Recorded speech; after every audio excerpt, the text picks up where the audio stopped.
All right, buckle up because today we are diving deep into the history of probability. Oh yeah, this is going to be good. We've been digging into Chances Are Adventures in Probability by Michael and Ellen Kaplan. It's a really fascinating book. Yeah, it's packed with like wild stories and insights into how probability shapes, well, everything, really. You know, it's funny when you talk about probability, it sounds kind of like uh, abstract, Yeah. but it's really woven into like so much of human history. Oh, It's like yeah. from, ancient civilizations trying to like predict the future Yeah. to like modern scientists grappling with the complexities of the universe. Yeah. It's all connected to this like fundamental concept of chance and uncertainty. It really makes you think. I mean, what were those early encounters with probability actually like? Well, put yourself in, like, imagine yourself thousands of years ago, Okay. back in ancient Egypt, Okay. and archaeologists have found, perfectly cubed ivory dice Wow. in their tombs. Wow. Yeah. So at first, those dice were probably, tools of divination, Okay. a way to like get a glimpse of fate, Right? to ask the gods for guidance. So like rolling the bones to see if you should go to war or plant crops, that kind of thing. Exactly. But then something interesting happened. Um, those dice started being used for games, Oh, for entertainment, right. for competition. Yeah. And that shift from oracle to game reveals something I think really profound Yeah. about how our ancestors were starting to think about the world. Yeah. It's like they were starting to recognize that there are like patterns even in randomness. Right. That maybe the universe isn't entirely ruled by like the whims of the gods. Exactly. And this brings us to another like fascinating twist in the story, which is cheating. Oh, of course. Yeah, Because where there's games, there are always people trying to like bend the rules, right? exactly. But think about it, to cheat at dice. Yeah. You need some understanding of how probability should work. Oh, interesting. You need to know the odds to rig the odds. Right. So in a way, like those early cheaters were kind of Yeah. pushing the boundaries of mathematical thinking, Yeah. even if they didn't realize it. That's a hilarious thought. Like, sneaky gamblers inadvertently contributing to the development of probability theory. Right. But speaking of pioneers, the book mentions this guy named John Grant, who was a 17th century draper from London. Yeah. What's his story? Grant's a fascinating character.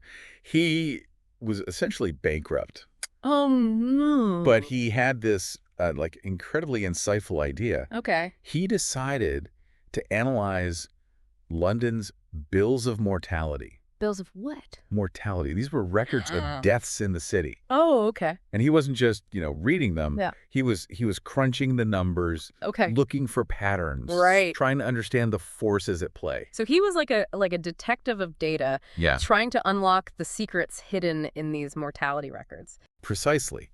He was trying to figure out how things like disease, Right. social conditions, Right. even like location Yeah. affected people's lifespans. Okay.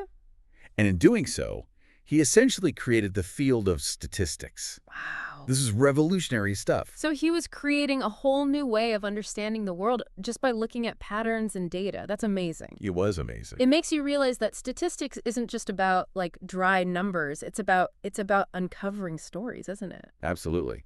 Grant's work was a major step forward. Yeah. He showed that chance and order aren't necessarily like opposed. Right. There are laws governing randomness, Okay. even if they're not as like immediately obvious as the laws of physics. Right. Right. And understanding those laws can give us incredible insights into the world around us. It's like realizing that even chaos has a pattern to it Right. if you know how to look for it. Yeah. And this leads us to another fascinating figure in the history of probability, Blaise Pascal, this brilliant mathematician and theologian. Pascal, yeah. He's such an intriguing figure Yeah. because he was wrestling with some of life's biggest questions. Yeah. He was deeply religious, Okay. and he was also a brilliant mathematician. Right. So he couldn't help but apply his like analytical mind Yeah. to matters of faith. And that's where his famous Pascal's wager comes in, right? Exactly. He basically used probability theory to argue for belief in God. That's right. Tell me more about that, because I've always found that idea so interesting. Well, imagine it as a bet. Okay. Okay, so Pascal said you can either believe in God Right. or not believe. Right. If God exists Yeah. and you believe, you win eternal life. Big win. The ultimate jackpot. Yeah, right. If God doesn't exist, well, you lose nothing in the grand scheme of things. Right. But if you don't believe and God does exist, You're in for a rough eternity. So he's saying it's always the safer bet to believe just in case. that's the gist of it, yeah. Pascal recognized that we can't know for certain Right. whether God exists or not. Yeah. So he framed it in terms of expectation. Expectation. Yeah, in probability, expectation is the potential gain Okay. multiplied by the probability of winning. Okay, so if the potential game is infinite, eternal life, then even a tiny probability of God existing makes that expectation enormous. Exactly. It's like a cosmic lottery Yeah. where the prize is beyond measure. Now, Pascal's argument might seem a bit simplistic today, Yeah. but it was groundbreaking at the time. He Yeah. was applying like mathematical thinking to the ultimate existential question. That's mind-blowing to think about. And beyond the wager, Pascal also made some serious contributions to the actual math of probability, Oh, right? yeah. The book mentions he worked with another mathematician, Pierre de Fermat. Tell me what they were up to. It all started with a gambler's curiosity, believe it or not. Of course, it always does. This guy, Antoine Gombeau, Okay. also known as the Chevalier de Marais, Fancy. had all these he had these puzzles Okay. about dice and gambling. Okay. And he reached out to Pascal and Fermat with his questions. Okay. And their correspondence ended up laying down some of the foundational principles of probability theory. Wow, so they were basically figuring out the math behind the games. Pretty much, yeah. It's funny how often gambling pops up in this history of probability. It is, yeah. I guess it makes sense, though, the desire to predict those rolls of the dice, to get an edge on the competition. It's human nature, isn't it? Yeah. To try and like find those patterns, Yeah. to outsmart chance. Yeah. And that desire, that curiosity, has led to some remarkable discoveries. And speaking of remarkable discoveries, let's talk about one of the most iconic visual representations of probability. Yeah. The bell curve. Ah, the bell curve. It's such an elegant representation of how chance and order can actually like intertwine. You wouldn't think a simple triangle of numbers could lead to this iconic shape. Yeah. But that's the beauty of Pascal's triangle. Okay, hold on. Back up for a sec. How does a triangle of numbers even connect to all of this? And what is Pascal's triangle anyway? Well, imagine a triangle Okay. where each number is the sum of the two numbers directly above it. Okay. That's Pascal's triangle in a nutshell. Okay. The really cool part is that the rows of this triangle actually represent the probabilities of different outcomes in a series of like 50-50 events, like flipping a coin. So if I flip a coin twice, Pascal's triangle can tell me the probability of getting like 2 heads, 2 tails, or 1 of each. You got it. Yeah. And as you flip the coin more and more times, the numbers in the triangle show how those probabilities like distribute. Mm. And you start to see this pattern emerge, this bell-shaped curve. The extreme outcomes, like all heads or all tails, become less and less likely. Because the more you flip, the higher the chance of that nice even distribution, right? Half heads, half tails. Exactly. The bell curve essentially shows us that the more times you repeat a random event, the more likely the results are to cluster around the average. Yeah. It's a powerful visualization of how order can emerge from randomness. But here's the thing. The real world is messy. Yeah. We can't always just flip a coin and call it a 50-50 chance, can we? The book even brings up the example of trying to apply this to something as complex as love. Right.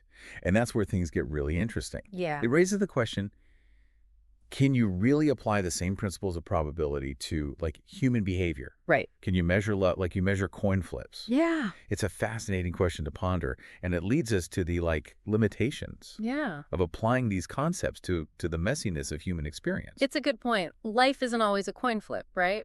And sometimes trying to apply probability to like complex human situations can feel, well, I don't know, a little reductive. It certainly raises more questions than it answers, Yeah. but it does make you think about those limitations, doesn't it? For sure. And it makes the history of how we grappled with these ideas even more fascinating. It's funny how even when we like know the odds, our brains still try to outsmart them. It's true. It reminds me of that part in the book about Dostoevsky, the famous Russian novelist, Yeah. and his obsession with roulette. Oh, Dostoevsky. Yeah, he was a compulsive gambler, wasn't he? Yeah. His experiences at the roulette table, like, really fueled his writing. Yeah. His novel, The Gambler, Right. it's a brilliant exploration of the psychological grip of chance. Totally. You can practically feel the desperation to beat the odds when you read it. It's like that feeling of being on a lucky streak. Yes. Where you just know, like, the next roll is going to be in your favor. Which brings us to the gambler's fallacy, doesn't it? Right? It's that, like, seductive belief that past outcomes can somehow influence future ones. Yeah. Like, if you've had a string of bad luck, Yeah. you're somehow due for a win. Yeah, it's like the universe is like keeping score or something. Right. It has to like even things out. But Yeah. in reality, each spin of that roulette wheel, each roll of the dice. It's a fresh start. Yeah. The odds reset. Exactly. But our brains, like, crave those patterns, Totally. even when they don't exist. Yeah. We want to believe there's a system, Yeah. Right. a way to predict the chaos. Right. And casinos know how to capitalize on that. Oh, tell me about it. It's all those flashing lights and the sound of like Right. coins clinking. Yes. Yeah.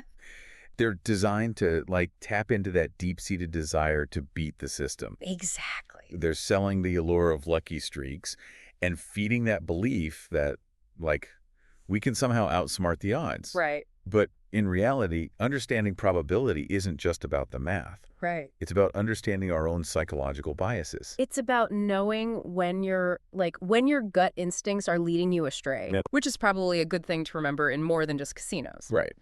Speaking of which, let's shift gears to something that might seem, I don't know, a bit unexpected: insurance. Okay.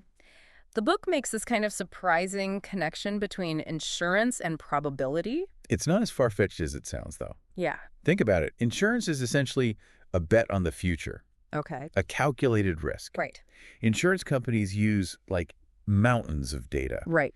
to try and predict the likelihood of events like car accidents, Yeah. illnesses, natural disasters. So they're basically trying to put like a price tag on uncertainty. Exactly. They use those probabilities to set premiums, essentially charging people based on their level of risk. Okay. It's a fascinating system when you think about it, and it goes back a long way. Really? The book mentions ancient Chinese merchants Okay. thousands of years ago, Wow. dividing their cargo among multiple ships to minimize risk. Oh, so not putting all their eggs in one basket, so to speak? Exactly. It's like a very early form of diversification. Right, right. And over time, those, like, early risk mitigation strategies evolved into the sophisticated insurance industry we have today. Wow. From, like, ancient maritime practices to modern life insurance policies. It's all built on this foundation of understanding and managing risk. It's amazing to think how a concept like probability, which can seem, I don't know, kind of theoretical, Yep. has shaped such a practical aspect of our lives.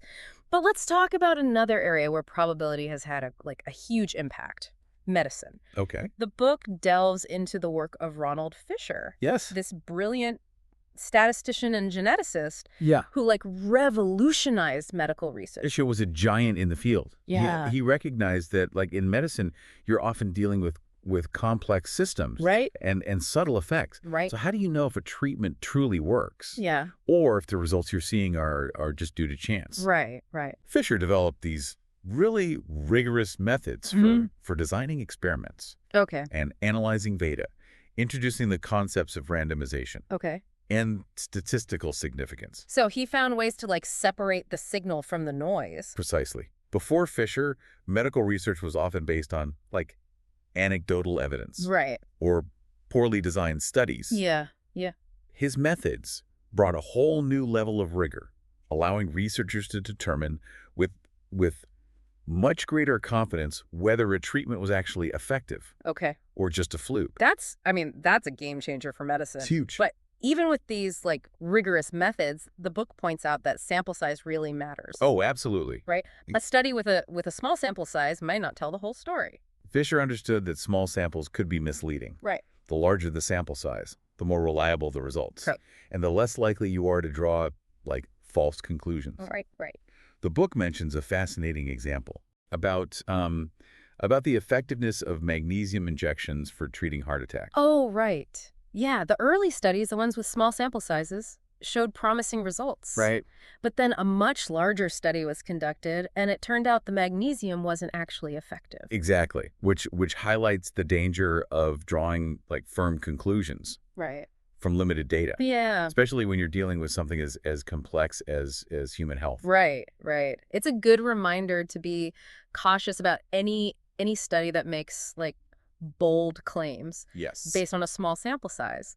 But sample size isn't the only thing to consider, is it? Right. The book also mentions the issue of correlation versus causation. Oh, yes. People often mistake one for the other, don't they? All the time. Yeah. It's a classic pitfall. Yeah. Just because two things happen at the same time, Right. or even in a similar pattern, Right. doesn't mean one causes the other. Right. It's like that, that classic example of people with broken legs and eating breakfast. Right. There's a high correlation. There are lots of people with broken legs eat breakfast. Right. But it doesn't mean that eating breakfast causes broken legs. Exactly. It's about recognizing that correlation doesn't equal causation. Right. There could be other factors at play, or it could just be a coincidence. Right. And this distinction is like especially important when you're talking about something as sensitive Yeah. and potentially life-altering as medical treatment. We've talked about medicine, but I'm really curious about how this idea of probability plays out in the courtroom. Yeah. It seems like such a weighty, serious environment. Right. Can math really help us understand something as complex as justice? You'd be surprised how often probability lurks beneath the surface of legal cases. Really? Yeah, think Yeah. about it. The legal system is built on this idea of beyond a reasonable doubt. Right. But what does that actually mean? How much evidence is truly enough to to convict someone? Yeah, it's not like we can ever be 100% certain, right? Right. There's always a chance, however small, that, someone else committed the crime. Exactly. It's rarely about absolute certainty. Yeah. Instead, it's about weighing probabilities, Okay. making judgments based on the evidence at hand, Right. even when that evidence is incomplete. Yeah. And sometimes, well, mistakes happen. The book mentions this case, People v. Collins, Okay. where the misuse of probability actually led to a wrongful conviction. Oh, wow. That's a scary thought. What happened there? The prosecution, they built their case on what they claimed was this solid foundation of probability. Okay. They presented a set of characteristics, Okay. things like the defendant's race, hair color, type of car, Okay. and argued that based on those factors, the chances of them not being the perpetrators were astronomically low. So they were basically saying, look at the odds. It has to be them. Exactly. The problem was, even if their individual probabilities for each characteristic were accurate, Yeah. they made this critical error. This is sad. They assumed that all those characteristics were completely independent of each other. I see. It's like saying, well, if someone has brown hair, the odds are 1 in 10 that they're left-handed. Right. And then if they find someone who is left-handed, they assume those odds still hold true, Yeah. even though, the two things might be totally unrelated. Exactly. They fell into that trap of assuming correlation equals causation, and in this case, it had devastating consequences. Yeah. It really highlights how even experts can stumble when it comes to probability, Right. and how important it is to apply those concepts carefully, Right. especially in such high stakes situations. So are there ways to use probability more effectively in the courtroom Sure. to make it a tool for justice rather than a potential source of error? That's the goal. Right. The book highlights the work of John Henry Wigmore. Okay. He was a legal scholar who really tried to bring more rigor to the process. Okay. He advocated for a more systematic way of evaluating evidence, Okay. using visual aids, Well, and yes, even probability calculations wow. to guide legal reasoning. So moving away from gut feelings and dramatic courtroom speeches Right. to something more grounded in logic and evidence. Exactly. Wigmore recognized that judgments about, guilt or innocence Yeah, right. are often made in this world of uncertainty. Right. And he wanted to equip juries with the tools to navigate that uncertainty more effectively. Yeah. His ideas were actually quite ahead of their time. Okay. And they've had this lasting impact on the field. Like those decision support systems that we talked about earlier. Yeah. The ones that use algorithms to analyze evidence. Exactly. Those systems are, like, in a way, a continuation of Wigmore's vision. They're not about replacing human judgment, but about, like, augmenting it. Okay. Providing juries with a more objective lens through which to view the evidence. Right. To see those patterns, to weigh probabilities more systematically. To giving them a powerful magnifying glass. Yes. To like examine every detail, every piece of the puzzle. That's a great analogy.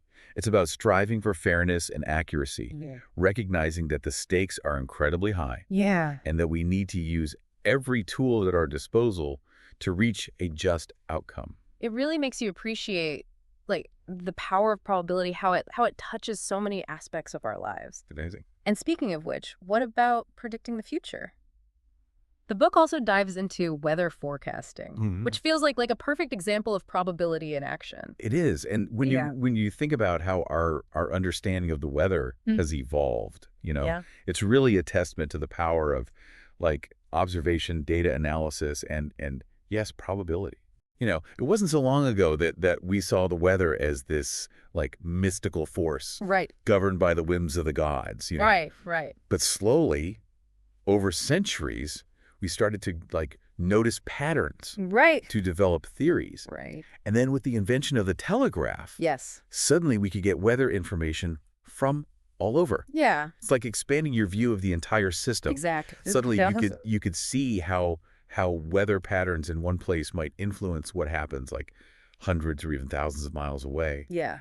And the book tells this great story of Wilhelm Bjerknes. Okay. This brilliant Norwegian scientist. Okay. Who really took those observations to the next level. Okay. He developed this set of equations to describe the movement of air, the formation of weather systems. So he was figuring out the underlying like physics of how the atmosphere behaves? Yes. That's amazing. It is amazing. Yeah. And his work laid the foundation for the complex computer models we use today. These models can take in like vast amounts of data, temperature, pressure, wind speed, right, and simulate atmospheric conditions with incredible detail. It's amazing how far we've come from those early attempts to like read the skies, right, to these powerful computer models.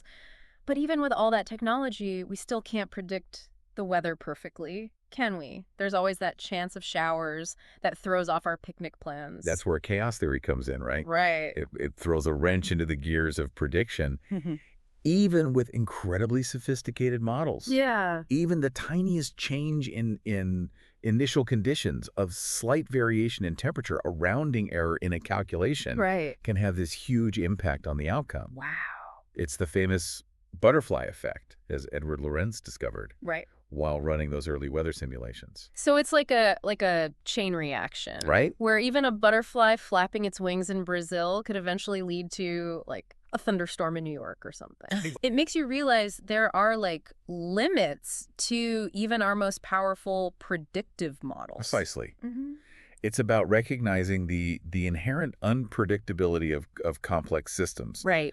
But that doesn't mean we just like throw our hands up in defeat. Right. Instead of trying to like pinpoint the future with absolute certainty, modern forecasting has shifted towards this more probabilistic approach. Okay. Something called ensemble forecasting. Ensemble forecasting. So instead of saying like it will rain at 2:00 p.m. tomorrow, right, it's more about understanding the range of possibilities. Yes. The likelihood of like different outcomes. Exactly. Imagine like running hundreds of simulations, each with slightly different starting conditions. Okay. You'd get a range of possible scenarios. Right. Allowing you to say like, okay, there's a 60% chance of rain tomorrow afternoon. It's a more honest and arguably more useful approach, isn't it? Right. Like embracing the uncertainty. Yeah. Rather than trying to like pretend it doesn't exist. Right. And it makes me wonder how this like probabilistic approach, this understanding of risk and uncertainty might play into something like, well, warfare. It's a fascinating connection. The book actually delves into the history of war games.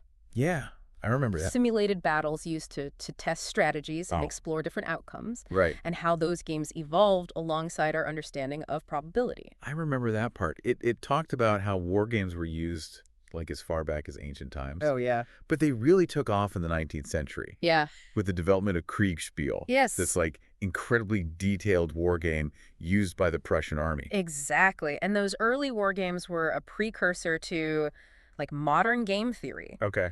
which uses mathematical models to analyze strategic decision making in all sorts of scenarios Okay. involving like competition or conflict. So it's like trying to anticipate your opponent's moves. Knowing that every decision you make influences their strategy and vice versa. You got it. And one of the most like famous examples of game theory is the prisoner's dilemma, Right. which the book explains so well. Yeah. Imagine two suspects arrested and held separately. Okay. They each have a choice Hmm. to betray the other or remain silent. And the outcome for each person depends on what the other person decides to do, right? Yes. It's a classic dilemma. Do you act in your own self-interest, or do you hope for cooperation? Exactly. And the fascinating thing is that game theory often reveals that the most rational choice for an individual might not lead to the best overall outcome. Oh, It, wow. it I highlights those tensions between like cooperation and competition, Yeah. self-interest, and the common good. It makes you think about those dynamics on a global scale, like in international relations, political negotiations. Totally. It's fascinating stuff. It really is. Yeah. And it brings us back to the heart of like this whole deep dive, doesn't it? Yeah. From like ancient dice rolls to modern war games, Yay. from calculating the odds of winning a bet to understanding the complexities of weather forecasting Right. and legal decision making. Yeah.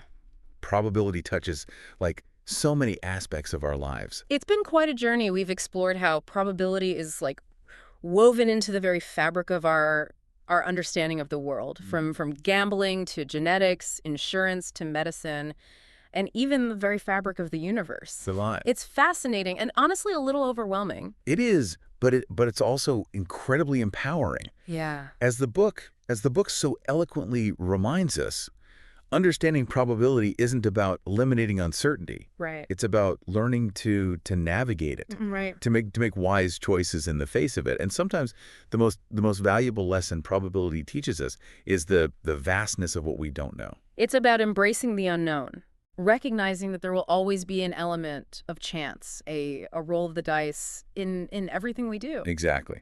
And in a world that's like obsessed with certainty, embracing that uncertainty can be both humbling and exhilarating.